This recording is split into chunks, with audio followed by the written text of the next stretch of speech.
ഇനി നമ്മളോടൊപ്പം അനൂപ് ഷൺമുഖൻ കൂടി ചേരുകയാണ്. ലോകം ഇന്ന് കണ്ണിമ ചിമ്മാതെ കാത്തിരിക്കുന്ന ഒരു മത്സരം കൂടി നമ്മൾ കാണാൻ കാത്തിരിക്കുകയാണ്. അർജന്റീന വേഴ്സസ് ഇംഗ്ലണ്ട് എന്നതാണ്. അനൂപ് ഷൺമുഖം, സ്വാഗതം. വരൂ, കടന്നു വരൂ. യെസ്, അർജന്റീന ഇംഗ്ലണ്ട് പോരാട്ടം എങ്ങനെയാണ് കാണുന്നത്? പ്രവചനങ്ങളുണ്ടോ? അർജന്റീന ഇംഗ്ലണ്ട് പോരാട്ടത്തിലേക്ക് വരുമ്പോഴേ അർജന്റീന തോക്കുമെന്ന് പറയണമെന്നുണ്ട്. പക്ഷേ അതിനുശേഷം ഞാൻ എയറിലേക്ക് പോകുമോ എന്നുള്ളതാണ്. സെമിയിൽ തോറ്റ ചരിത്രമില്ല എങ്കിൽ പോലും, പക്ഷേ ചരിത്രം ലോകകപ്പിലേക്ക് എടുക്കുകയാണെങ്കിൽ അർജന്റീനയ്ക്ക് അനുകൂലമല്ല കാര്യങ്ങൾ എന്ന് പറയുന്നത്. അതായത് 5 തവണ ഇംഗ്ലണ്ടും അർജന്റീനയും കളിച്ചിട്ടുണ്ട്. പക്ഷേ അതിൽ 3 തവണയും ഇംഗ്ലണ്ടാണ് ജയം എന്നുള്ളത്. പക്ഷേ അതല്ല, മൊത്തത്തിലുള്ള കളി എടുക്കുമ്പോൾ 14 കളികൾ ഏറ്റുമുട്ടിയിട്ടുണ്ട്. പക്ഷേ അതിൽ 6 തവണ അർജന്റീന ജയിച്ചിട്ടുണ്ട് എന്നുള്ളതാണ്. ഏറ്റവും കൂടുതൽ ഇരുവരും ഏറ്റുമുട്ടിയത് 2002 ലോകകപ്പിലാണ്. അന്ന് അർജന്റീന ബക്കാമിൻ്റെ ഒറ്റ ഗോളിൽ ജയിച്ച് അർജന്റീന ഗ്രൂപ്പ് ഘട്ടത്തിൽ തന്നെ പുറത്താവുന്ന ഒരു കാഴ്ചയാണ്. അതിനുശേഷം ഈ ഇംഗ്ലണ്ടും അർജന്റീനയും തമ്മിൽ ഏറ്റുമുട്ടിയിട്ടില്ല എന്നുള്ളതാണ് ഏറ്റവും വലിയ രസം. അതായത് മെസ്സി ഇറങ്ങിയേറിയതിനു ശേഷം അദ്ദേഹത്തിന് ഇംഗ്ലണ്ടിനെതിരെ കളിക്കാനുള്ള ഒരു സാഹചര്യം ഉണ്ടായിട്ടില്ല. അപ്പോൾ ഇന്ന് ഇംഗ്ലണ്ട് വേഴ്സസ് മെസ്സി മുദ്രാവാക്യവുമായിട്ടാണ് ഇംഗ്ലണ്ട് വരുന്നത്. ഇറ്റ്സ് കമ്മിങ് ഹോം, അത് അവർ എല്ലായ്പ്പോഴും പറയുന്നവരാണ്. പക്ഷേ ഇത്തവണ കുറച്ച് കൂടുതൽ ശക്തമായിട്ട് അവർ പറയുന്നുണ്ട്. കാരണം ഇത്തവണ കിരീടം ഏറെക്കുറെ 1966 ഇതിനു മുമ്പ് അവർ ആതിഥേയരായിരുന്ന ഘട്ടത്തിലാണ് അവർ ഒരിക്കൽ മാത്രമാണ് ജയിച്ചിട്ടുള്ളത്. അപ്പോൾ 40-60 വർഷം പിന്നിട്ടിരിക്കുന്നു. അപ്പോൾ വീണ്ടും ഒരു കിരീടത്തിന് അരികെ എത്താനുള്ള അവസരമാണ്. 8 വർഷത്തെ കണക്കെടുക്കുകയാണെങ്കിൽ ഇംഗ്ലണ്ടിനെ സംബന്ധിച്ച് പറയുകയാണെങ്കിൽ അവർ 2018 ഒരു സെമിഫൈനൽ കളിച്ചിട്ടുണ്ട്, ക്രൊയേഷ്യയോട് തോറ്റു പോവുകയും ചെയ്തു.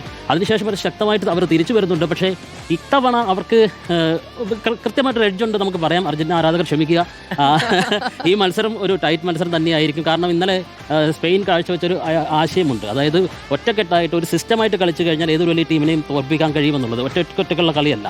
ഇംഗ്ലണ്ട് കളിക്കാൻ പോകുന്നത് തന്നെയായിരിക്കും. എന്തായാലും ബ്രസീൽ ഫാനാണോ? അല്ല, അർജന്റീന ഫാനാണ്. ഉള്ളിൽ അർജന്റീന അത് പറയുകയാണ്. നമുക്ക് കണക്ക് നോക്കിയാലോ? തീർച്ചയായിട്ടും. അല്ല, നമ്മുടെ മുന്നിലേക്ക് കണക്കുകൾ വരും. ഓക്കെ, ഇന്ന് 12:30 അർജന്റീന ഇംഗ്ലണ്ട് പോരാട്ടം. അത് നമ്മൾ പറഞ്ഞു കൊടുക്കേണ്ടതുണ്ടാവില്ല അല്ലെ? എല്ലാവരും കണ്ണിമ ചിമ്മാതെ കാത്തിരിക്കുന്ന മത്സരമാണ് അർജന്റീന ഇംഗ്ലണ്ട് മത്സരം. അത് ഇന്ന് രാത്രി 12:30 നടക്കും. അപ്പോൾ ഇനി അർജന്റീന ഇംഗ്ലണ്ട് സാധ്യതാ ലൈനപ്പ് നമുക്ക് നോക്കാം. വിനേഷ് കുഞ്ഞിരാമൻ പറഞ്ഞു തരും. വിനേഷ്, എങ്ങനെയായിരിക്കും പടയൊരുക്കം? മധു, അനൂപ്, ഏതായാലും നിർണായകമായ ഒരു മത്സരം, സെമി ഫൈനൽ പോരാട്ടം, അത് ഇംഗ്ലണ്ടും അർജന്റീനയും തമ്മിലാകുമ്പോൾ ഒരു ചിരവൈരികളുടെ പോരാട്ടം കൂടിയായി മാറുകയാണ്. ആരാധകരും അതുപോലെ തന്നെ ഫുട്ബോൾ വിദഗ്ധരും ഒക്കെ പല മാറ്റങ്ങൾ ടീമിൽ പറയുന്നുണ്ട്, വരണമെന്ന് പറയുന്നുണ്ട്. എങ്കിൽ പോലും സെമി ഫൈനൽ പോലെയുള്ളൊരു പോരാട്ടത്തിൽ സ്കലോണി അങ്ങനെ ഒരു മാറ്റത്തിന് മുതിരാനുള്ള സാധ്യത കാണുന്നില്ല. ഒരുപക്ഷെ മാറ്റം വരും, അത് പക്ഷേ പകരക്കാരുടെ ബെഞ്ചിൽ നിന്നായിരിക്കും എന്നുള്ളതാണ്. അങ്ങനെയാണെങ്കിൽ നമുക്ക് അർജന്റീനയിൽ നിന്ന് തുടങ്ങുകയാണ് എന്നുണ്ടെങ്കിൽ കഴിഞ്ഞ മത്സരത്തിൽ ഇതുപോലെ തന്നെ ആയിരിക്കാനുള്ളൊരു സാധ്യതയാണ് കാണുന്നത്. 4-1-3-2 എന്നുള്ളൊരു ശൈലിയിൽ തന്നെയായിരിക്കും. 4 പേർ ഡിഫൻസിൽ വരുന്നു. റൊമേറോയും ലിസാൻഡ്രോ മാർട്ടിനസും സെൻട്രൽ ഡിഫൻസിലുണ്ടാകും. മൊളീനയും അതുപോലെ തന്നെ താലിയാഫിക്കോയും റൈറ്റ് ലെഫ്റ്റ് വിങ് ബാക്കുകളായി കളിക്കും. ഡിഫൻസീവ് മിഡ്ഫീൽഡറായി പാരഡൈസ് ഉണ്ടാകും. അതുപോലെ തന്നെ മിഡ്ഫീൽഡിൽ ഡീപോളും എൻസോയും മക്കലിസ്റ്ററും ഉണ്ടാകും. ആൽവരസും മെസ്സിയും സ്ട്രൈക്കർമാരായും ഉണ്ടാകും. ഇതിലൊരു വൈഡ് ചിന്ത എന്ന് പറയുന്നത് ആലോചിക്കുകയാണെങ്കിൽ ഒരുപക്ഷെ കഴിഞ്ഞ മത്സരത്തിൽ സ്വിറ്റ്സർലൻഡിനെതിരെ പാരഡൈസും സ്കലോണിയും തമ്മിലുള്ളൊരു ചർച്ചയൊക്കെ വളരെ വൈറലായതാണ്.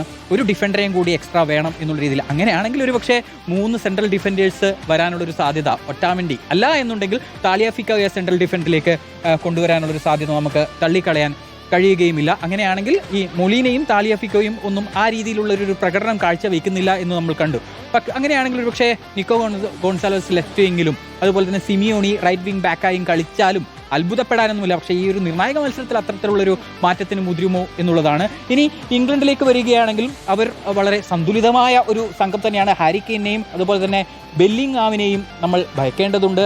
അതായത് അർജന്റീന ആരാധകർ ഭയക്കേണ്ടതുണ്ട് എന്നുള്ളതാണ്. അതുപോലെ തന്നെ ഞാനിവിടെ ആകാംക്ഷയോടെ നോക്കാൻ പോകുന്നത് ബുക്കായോ സാക്കയുടെ ഒരു പ്രകടനമാണ്. സാക്കയുടെ വേഗമാർന്ന നീക്കണം, അതൊരു പിടച്ച് നീങ്ങുക എന്നൊക്കെ പറയുമല്ലോ, ആ രീതിയിൽ അദ്ദേഹത്തിൻ്റെ വലത് വിങ്ങിൽ നിന്ന് ഉള്ള മുന്നേറ്റങ്ങളെ ഇവിടെ തടയാനുള്ളത് താലിയാഫിക്കോയും അതുപോലെ തന്നെ മക്കലിസ്റ്ററുമാണ്. ഈ 2 താരങ്ങൾക്കും ആ രീതിയിൽ സാക്കയെ പോലെയുള്ള വേഗമില്ല എന്നുള്ള കാര്യം ശ്രദ്ധിക്കണം.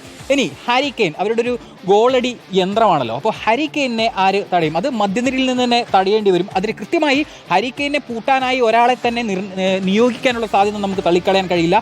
അദ്ദേഹം ഏരിയൽ ബോളുകൾ കൂടി നന്നായി കളിക്കുന്നത് കൊണ്ട് തന്നെ അല്പം കൂടി ഹൈറ്റ് അഡ്വാൻറ്റേജ് ഉള്ള റൊമേറോയ്ക്കായിരിക്കും അതിനുള്ള ഒരു ചുമതല സ്കാലോണി നൽകുക. ലിസാൻഡ്രോ മാർട്ടിനസിന് ആ രീതിയിലുള്ളൊരു ഹൈറ്റ് അഡ്വാൻറ്റേജ് ഇല്ലല്ലോ. അപ്പോൾ ഈ പിന്നീട് നോക്കേണ്ടത് ബെല്ലിംഗ്ഹാമിനെയാണ്. ബെല്ലിംഗ്ഹാമിനെ ആര് തടുക്കും എന്നുള്ളൊരു ചോദ്യമുണ്ട്. ബെല്ലിംഗ്ഹാമിനെ പിടിക്കാനായി മധ്യനിരയിൽ തന്നെ പിടിച്ചു തുടങ്ങേണ്ടി വരും.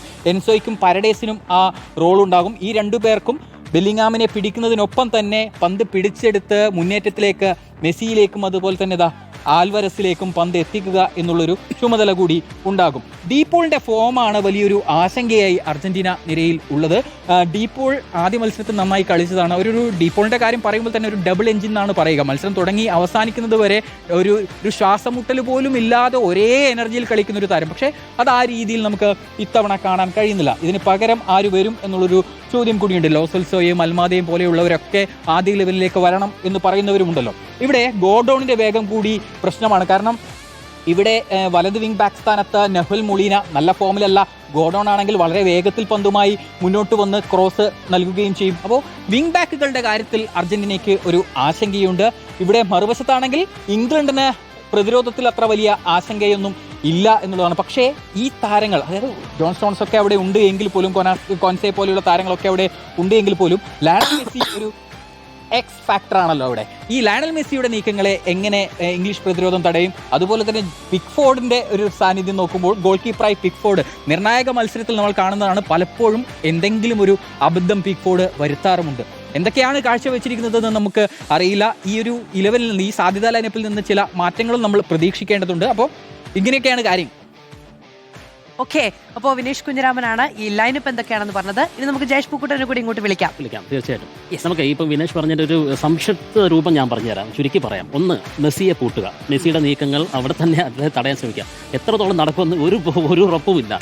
ഏത് ഗ്യാപ്പിലൂടെ അദ്ദേഹം പാഞ്ഞു കയറും. രണ്ടാമത്, മധ്യനിരയിൽ ബെല്ലിങ്ങാമിനെ പിടിക്കുക എന്നുള്ളതാണ് ഇന്ന് ഡീപോൾ അടക്കമുള്ള മധ്യനിരയുടെ കാര്യം. അവിടെ ബെല്ലിങ്ങാമിനെ തടയാൻ കഴിയുന്നില്ല എന്നുണ്ടെങ്കിൽ തീർച്ചയായിട്ടും അർജന്റീനയുടെ വലയിൽ നിരവധി ഗോളുകൾ വീഴും. മൂന്നാമത്തത്, അർജന്റീനയുടെ പ്രതിരോധം ഇംഗ്ലണ്ടിനെ അപേക്ഷിച്ച് കുറച്ചുകൂടി ദുർബലമാണ്. വിങ് ബാക്കുകൾ കയറി കളിക്കുന്ന ഘട്ടത്തിൽ ഈ ഇംഗ്ലണ്ടിന്റെ അതിവേഗ കൗണ്ടർ അറ്റാക്കുകൾ ഉണ്ടാവുകയാണെങ്കിൽ അതും വലിയ പ്രശ്നമാകും. കൂടുതൽ വിശദമായിട്ട് ഇനിയും ജയേഷ് പൂക്കോട്ടൂർ ഒരുപക്ഷെ പറഞ്ഞു. ലൈനപ്പാണ് പറഞ്ഞത്, തന്ത്രങ്ങളാണ് അറിയേണ്ടത്. We are going to put Lionel Messi to bed എന്നാണ് ആഷ്ലി കോളുമ്പോൾ ഇംഗ്ലണ്ട് താരം പറഞ്ഞിട്ടുള്ളത്. അതായത് അക്ഷരാർത്ഥത്തിൽ മെസ്സിയെ ഞങ്ങൾ ഉറക്കുമെന്നുള്ളത്. പക്ഷേ ലയണൽ മെസ്സിക്ക് ഉണരാൻ 5 മിനിറ്റ് കൊടുത്താൽ മതി. ആ 5 മിനിറ്റ് കൊണ്ട് അദ്ദേഹം കാണിക്കുന്ന ഒരു മാജിക് അടക്കമാണ്. അത് ഈ വേൾഡ് കപ്പിലെ പല മത്സരങ്ങളിൽ തന്നെ നമ്മൾ കണ്ടിട്ടുണ്ട്. ആ ഒരു 39 പേടിച്ചേ തീരും. എന്തായാലും 70 മിനിറ്റ് ഉറങ്ങിയാലും അവസാനം എഴുതേക്കും. അതെ 75 മിനിറ്റ് ഇറങ്ങി 5 മിനിറ്റ് കൊണ്ട് മെസ്സി കംപ്ലീറ്റ് ചെയ്തോളും.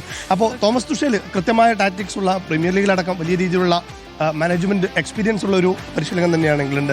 അദ്ദേഹത്തിന് ഗംഭീരമായ പ്ലാൻ ഉണ്ടാവും. ഒപ്പം തന്നെ ഇംഗ്ലണ്ടിന്റെ വേഗമേറിയ വിങ്ങേഴ്സ് ആയിരിക്കും. അതായത് ആന്റണി ഗോർഡൻ, ബുക്കോയോ സാക്ക, ഒപ്പം തന്നെ ഹാഫ് സ്പേസ് തന്ത്രം കൃത്യമായിട്ട് മുതലെടുക്കുന്ന ജൂഡ് ബെല്ലിംഗം. അതായത് സ്പെയിൻ നില കളിച്ചത് ഹാഫ് സ്പേസ് കൃത്യമായിട്ട് അവസരം കൊടുക്കാതെ കളിച്ചു എന്നുള്ളതാണ്. ആ രീതിയിൽ മുതലാക്കുന്ന ഒരു പ്ലെയർ തന്നെയാണ് ജൂഡ് ബെല്ലിംഗാം എന്ന് പറയുന്നത്. കഴിഞ്ഞ ഇംഗ്ലണ്ടിന്റെ 5 മത്സരത്തിലെയും player of the match Jude Bellingham തന്നെയാണ്. അപ്പോൾ ബെല്ലിംഗാമിനെ ഏത് രീതിയിൽ പൂട്ടുന്നു എന്നതിനെ ആശ്രയിച്ചിരിക്കും. കാരണം കഴിഞ്ഞ മത്സരത്തിൽ ഒരൊറ്റ പ്ലെയർ, ഒലീസ എന്ന ഒരൊറ്റ പ്ലെയറെ പൂട്ടിയോടുകൂടി ഫ്രാൻസ് ഇല്ലാതായി. അതുപോലെ തന്നെ ജൂഡ് ബെല്ലിംഗാമിനെ പൂട്ടിക്കഴിഞ്ഞ് കഴിഞ്ഞാൽ ഇംഗ്ലണ്ടിനെ പൂട്ടാം എന്നുള്ളത് തന്നെയാണ് സ്കലോണിയുടെ. രണ്ട് കാര്യങ്ങൾ അവിടെ ഉണ്ട്. ഒന്ന്, ബെല്ലിംഗാമും ഉണ്ട്, അതേസമയം ഹാരി കെയ്ൻ ക്യാപ്റ്റനും ഉണ്ട്. രണ്ടുപേരും ചേർന്ന് നേടിയിട്ടുള്ളത് 12 ഗോളുകളാണ്. ഇംഗ്ലണ്ട് ആകെ അടിച്ചിട്ടുള്ള 13 ഗോളാണെന്ന് പറഞ്ഞു. അപ്പോൾ അങ്ങനെ ഒരു അതായത് ബെല്ലിംഗാം ഗോൾ അവർ തന്നെ അടിക്കുകയാണ്. അപ്പം ഹാരി കെയ്നെ ഒരാളെ പൂട്ടി മറ്റേ മറന്നു പോയി കഴിഞ്ഞാലും അവിടെയും ഭീഷണി നിലനിൽക്കുകയാണ്. ഓക്കെ.